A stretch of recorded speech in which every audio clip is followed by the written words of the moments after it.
네, 오늘 이 새벽에는 능력의 이름 예수 그리스도라고 하는 제목으로 함께 말씀을 나누기를 소원합니다.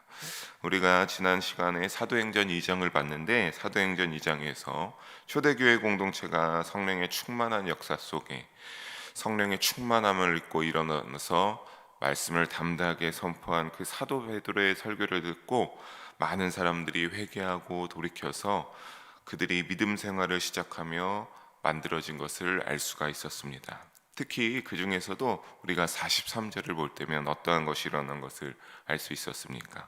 성령이 충만한 사도들에게서 그 이외에도 끊임없는 많은 기사와 표적들이 일어났다라고 했는데, 그 중에 한 가지가 오늘 3장 1절에서 10절까지 자세하게 보도하고 있습니다. 사랑하는 성도 여러분, 오늘 이 새벽에 이 이적을 살펴보면서 주시는 은혜를 깨닫는 귀한 저와 여러분들이 되시기를 주님의 이름으로 간절히 소망합니다.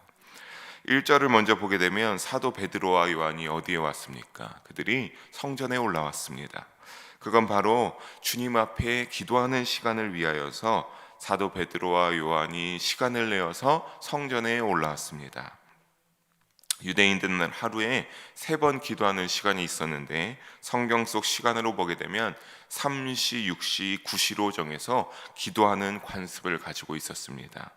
그들이 정했던 시간을 우리의 시간으로, 오늘날의 시간으로 환산하면 3시는 오전 9시, 6시는 정오 12시, 9시는 오후 3시입니다. 그러니까 사도 베드로와 요한이 오늘 말씀 가운데 제9시에 올라와서 기도하러 갔다라고 하는 것은 그들 유대인의 관습에 정해진 총 3번의 기도 시간 중에 가장 마지막 기도 시간인 오후 3시에 같이 성전에 올라갔습니다. 제자들은 이 유대인의 관습은 유익하게 여겼기 때문에 이 3번 기도하는 습관을 쫓아서 어떻게 했습니까? 기도하는 일에 게을리하지 않았습니다. 또 당시의 유대인들은 이 새벽이 아니라 형식적으로, 그러니까 이 3번의 시간을 형식적으로 지키면서 조금은 기도하는 시간이었지만, 우리가 알 수 있듯이 초대교회 공동체는 어떻게 했습니까? 성령의 충만함을 입고 방언이 터지게 됐고, 그들이 얼마나 소리내어서 역동적으로 기도했는지 알 수 있지 않았습니까? 그것처럼 그들은 그렇게 형식적으로 기도하는 것이 아니라 그 가운데 역동적으로 기도할 때는 기도하면서 많은 이적과 믿음의 승리를 체험하게 되었습니다. 사랑하는 성도 여러분, 이처럼 기도는 훈련인 줄 믿으시기 바랍니다. 우리가 단순히 형식적으로 어느 정도의 시간만으로 그냥 기도하는 것이 아니라, 사도들이 이렇게 시간을 3번을 정해서 열심으로 기도내었던 것은 기도를 이렇게 훈련 삼아 열심으로 시간을 내어서 하나님 앞에 기도함으로써 더 반복적인 과정을 통해 영적으로 깊이 나아갈 수 있었기 때문입니다. 따라서 기도에 더 힘을 내어 우리 역시 기도의 습관을 만들 수 있기를 주님의 이름으로 부탁드리겠습니다. 그래서 하나님과 깊이 교제하는 유익한 시간을 가지시고, 우리의 삶 가운데서도, 우리의 믿음의 여정 속에서도 하나님의 살아계신 응답하심을 누리게 되시기를, 또 교제하는, 깊이 교제하는 유익한 시간을 누리게 되시기를 주님의 이름으로 간절히 축원합니다. 우리 이어서 2절을 함께 한 목소리로 한번 읽어보겠습니다. 나면서 못 걷게 된 이를 사람들이 메고 오니 이는 성전에 들어가는 사람들에게 구걸하기 위하여 날마다 미문이라는 성전문에 두는 자라. 아멘. 사도 베드로와 요한이 이제 성전을 향하여 가고 있었는데, 이 미문을 통하여서 성전에 들어가고자 했던 것을 일단 알 수 있습니다. 그런데 이 미문에는 누가 있었던 겁니까? 나면서부터 못 걷게 된 안진뱅이가 한 명 있었다고 하는 겁니다. 그리고 우리가 이 2절의 말씀을 자세하게 보게 되면 이 사람이 어떻게 날마다 성전 미문에 앉아 있었음을 알 수 있습니까? 사람들이 이 안진뱅이를 메고 올라와서 이 성전 미문에 하루도 빠짐없이 늘 내려주었던 겁니다. 그래서 거기서 매일 구걸을 하면서 생계를 유지하는 사람이었던 것입니다. 그러니 3절에 보면 베드로와 요한이 오는 모습을 보고 이 안진뱅이가 어떻게 한 겁니까? 당연히 구걸을 하기 시작했습니다. 이어서 4절을 보게 되면 베드로와 요한이 이 구걸하는 자를 보고 어찌하였습니까? 4절 함께 한 목소리를 읽어보겠습니다. 베드로가 요한과 더불어 주목하여 이르되 우리를 보라 하니, 먼저 우리가 여기서 4절에서 두 부분을 집중해서 바라볼 수 있는 것이 주목하여 그를 바라봤다라고 하는 겁니다.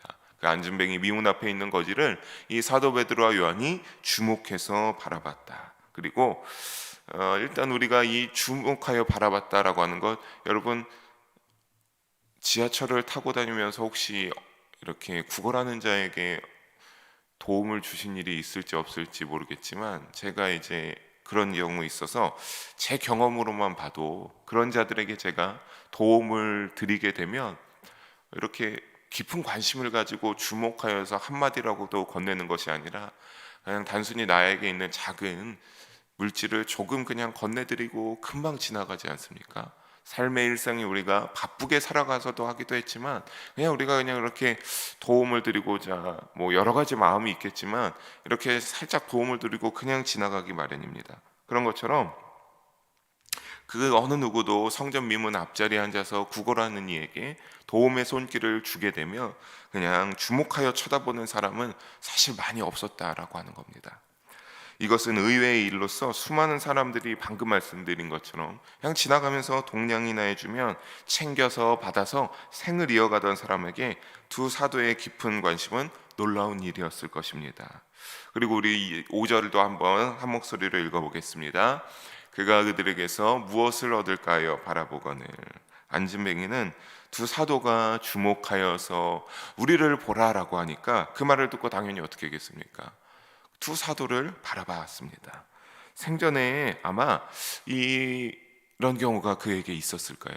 그에게 누가 와서 뭐 나를 바라봐라라고 하는 그런 경우가 있지 않았을 겁니다. 그러니까 이 두 사도가 안진뱅이 보고 쳐다보라고 하니까 이 안진뱅이가 상당한 기대감이 차서 두 사도를 쳐다봤습니다. 혹시 그렇다면 사도인 것을 알아서 이 안진뱅이가 치유에 대한 기대가 있어서 그랬을까요?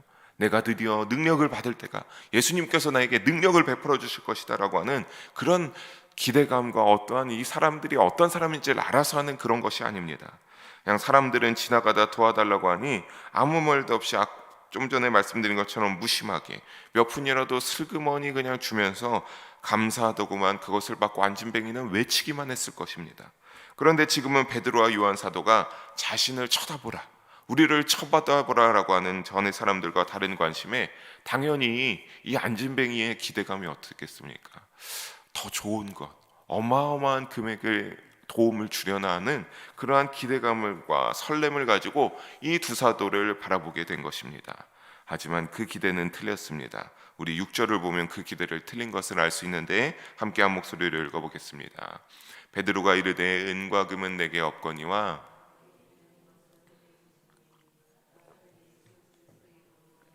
걸으라 하고. 아멘. 베드로가 뭐라고 말하고 있습니까? 안진뱅이를 향하여서 은과 금은 자신에게 없다고 말합니다. 이 안진뱅이는 자신을 쳐다보라, 우리를 쳐다보라라고 하니까 더 많은 금액을 줄 줄 알고 굉장히 기대하며 쳐다보는 그런 마음이 가득했을 것인데, 베드로의 입에서 나오는 말이 나에게 은과 금은 내게 없다라고 하는 겁니다. 즉 그에게 바라보라고 한 것은 돈을 주기 위해서가 아니었다고 하는 것을 우리가 알 수 있습니다. 그렇다면 왜 바라보라고 했을까? 그 미문에 앉아 있었던 안진뱅이 거지로 살았던 자들에게 왜 바라보라고 했을까? 그거는 성령이 충만하여 있는 사도들의 그 심정이었으니 예수님의 마음도 알 수 있었던 그들이 안진뱅이를 주목했을 때 어떠한 마음이 들었던 겁니까? 예수님처럼 그의 영혼이 불쌍하게 보여졌던 것입니다.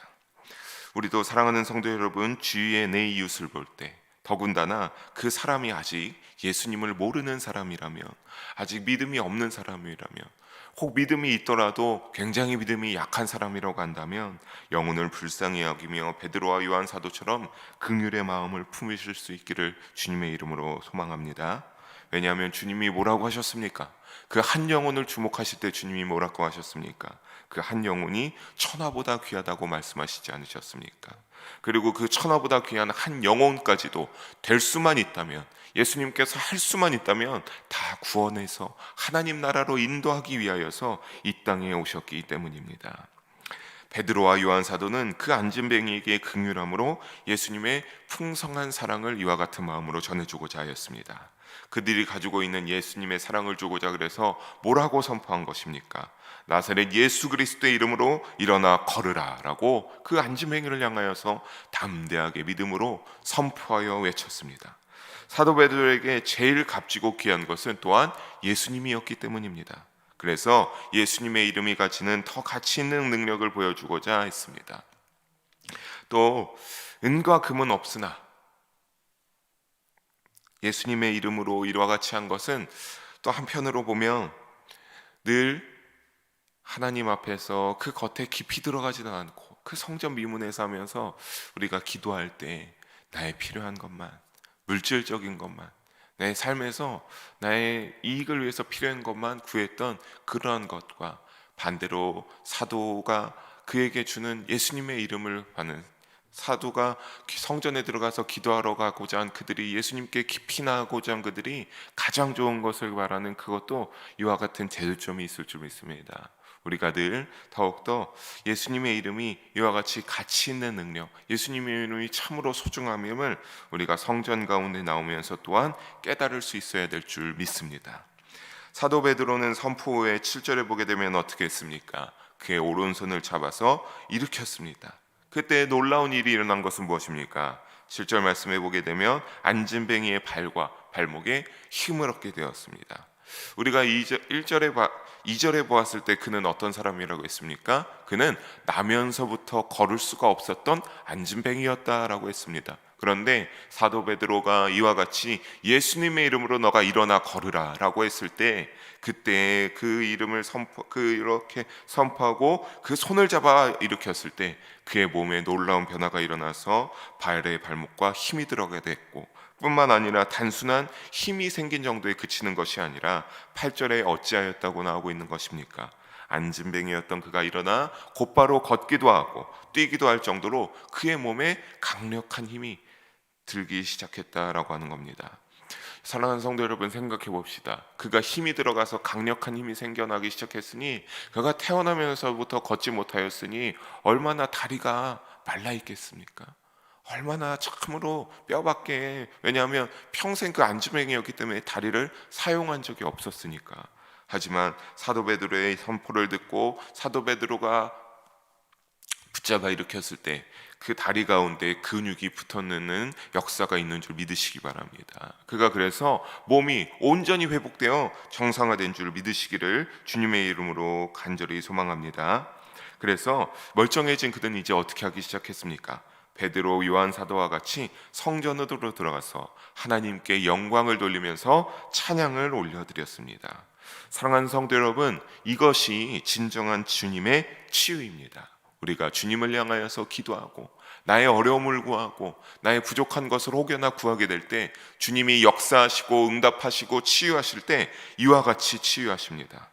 때로는 하나님으로부터 자신의 육체적인 질병이나 장애만을 고침받으러 하는 사람들이 있습니다. 하지만 우리가 알아야 될 영적 교훈은, 참된 교훈은 육신과 인격뿐만 아니라 영혼까지 구원에 이르는 전인격적인 구원이 일어나는 것임을 깨달으시길 바랍니다.